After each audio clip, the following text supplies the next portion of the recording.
Vincent vit seul dans sa maison, mais pour tous les gestes de la vie quotidienne, il a besoin d'une aide. Aujourd'hui, c'est Jennifer qui le nourrit. Au-delà de cette dépendance, Vincent veut ou plutôt voudrait vivre comme tout le monde. Il a 52 ans, il nous résume sa vie sexuelle et affective. Je dirais que c'est un grand désert, puisque malgré mes envies, mes besoins, le fait que je sois souvent tombé amoureux, la première personne avec qui j'ai eu vraiment des relations sexuelles, c'était lorsque j'avais 42 ans. Depuis cette relation qui s'est terminée il y a une dizaine d'années, je n'ai plus eu de relations sexuelles. Vincent regarde The Sessions, une fiction sur le travail d'une assistante sexuelle avec une personne handicapée. L'assistance sexuelle se pratique notamment aux Pays-Bas, au Danemark, en Allemagne et depuis quelques années en Flandre. L'assistance sexuelle est-elle comparable à la prostitution? Nous avons posé la question à Caroline.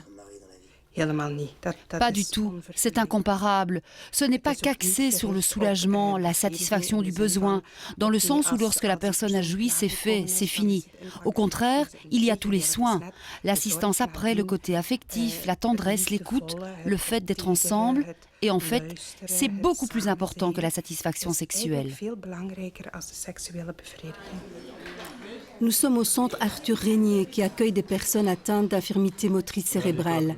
Cette institution est une des rares en Fédération Wallonie-Bruxelles à oser parler de la sexualité sans tabou. Le psychologue de l'équipe réalise tout un travail sur la sexualité avec les résidents.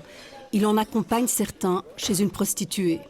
On met en place très concrètement les rendez-vous avec des prostituées. J'assiste la prostituée dans le déshabillage et la mise au lit, mais pas dans l'acte sexuel en tant que tel. Tous les mois, Antoine fréquente une prostituée. Ouais, je voulais absolument savoir ce que ça faisait, ce rapport charnel entre une femme et un homme.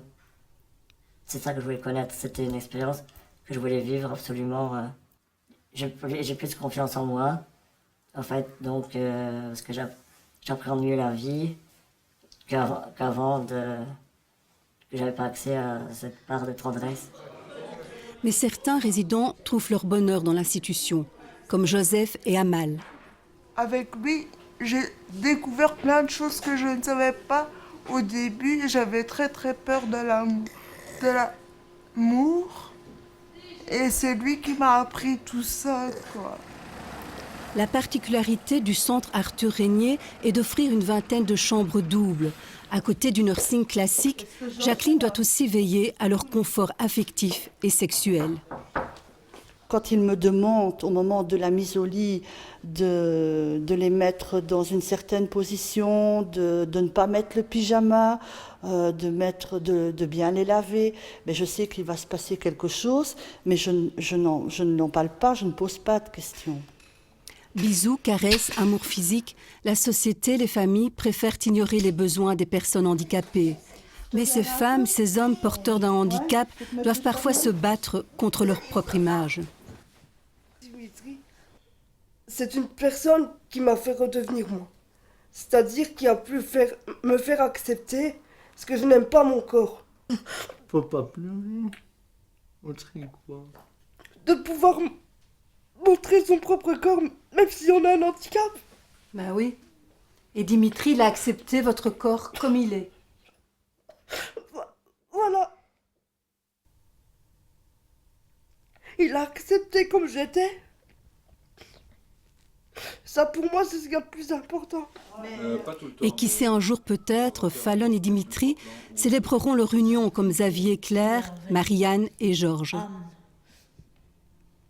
Et moi, je les aime bien, même si je retrouve...